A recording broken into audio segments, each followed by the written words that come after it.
From finding vulnerabilities associated with a website, to having various Osint tools at your disposal, these are the 20 browser extensions for hackers and open source investigators, so let's get started. Disclaimer. Using multiple extensions on your browser can expose you to privacy or security risks if you're not selective in what you actually want. The purpose of this video is to only list extensions that I find useful and then letting you decide what may come in handy for you. You can also use a separate browser for additional security, or set up a virtual machine if you want. This video is compatible with Chromium-based browsers. For others, you'll need to look for alternatives yourself. Okay, so starting off, the first browser extension on our list is by Internet Archive called the Wayback Machine. If you're not already familiar with what it is, the Wayback Machine allows you to go back in time and view what a web page looked like during a particular moment in time. The reason why I included it here is because it can be useful in accessing things like hidden web pages or deleted tweets, which can then be used to get a website hacked, or expose juicy information. Moving on, we have User Agent Switcher. This extension allows you to bypass a website's restrictions by spoofing your web browser and pretending to be a specific device, which can be useful for websites like Twitter or Instagram, that only allow you to upload things like stories or videos from a mobile app, rather than from a computer's web browser. Multi-login allows you to sign into multiple accounts using different tabs on your web browser, and while many browsers allow you to set up different profiles for this purpose, it still offers a unique feature by letting you assign different session numbers to every tab opened in your web browser, and use multiple accounts according to the assigned number within a single window.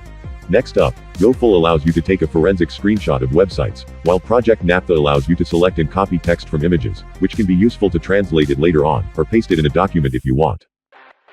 Blockchain.info helps you in finding information on Bitcoin addresses, whereas Decoder can encode a text to various hashes pretty quickly. Moving on, Retire.js actively scans websites for vulnerable JavaScript libraries, which can then be used by hackers to perform things like cross-site scripting or a DDoS attack, and if you're interested in learning more, you can watch this video.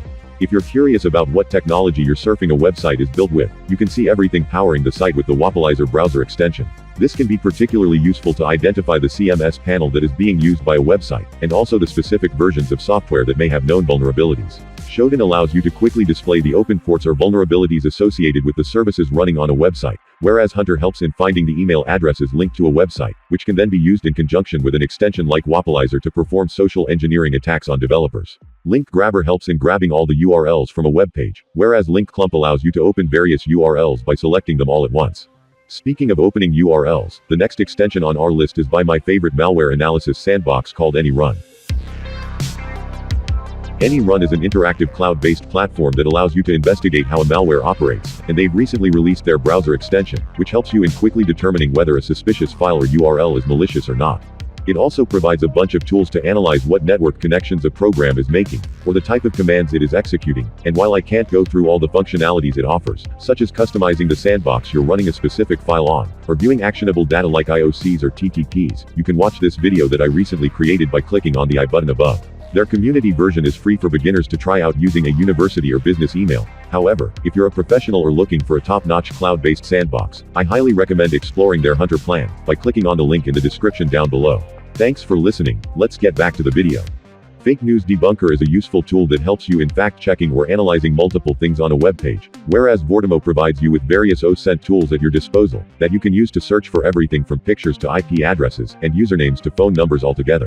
If you're in a situation where someone might try to analyze your traffic through multiple means, you can use Chaff to produce white noise by automatically opening multiple websites in the background, or use Proton VPN to tunnel your communications and access blocked content. For enhanced privacy, NoScript allows you to control the scripts running on web pages, whereas uBlock Origin blocks unwanted ads and trackers, ensuring a cleaner and faster browsing experience. To turn your web browser into a document editing machine, you can use the Office Editing for Docs and Slides extension, which helps you in viewing and editing Office files directly in your web browser.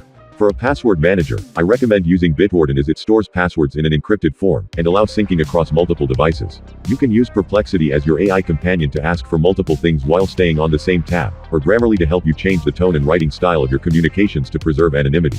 One tab reduces tab clutter by converting all your tabs into a single list, whereas the Distill Web Monitor helps in monitoring multiple web pages for changes, which can be useful for tracking updates on key targets or important sites. Clear URLs removes tracking information from a URL, whereas Hackbar helps in quickly trying out various attacks on a website and examining its security.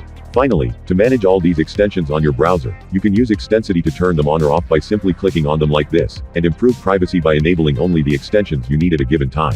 Anyway guys, so that's it for the video. If you have any questions, or would like to share some more tools with the community, feel free to comment in the comments section down below and I'll see you in the next one.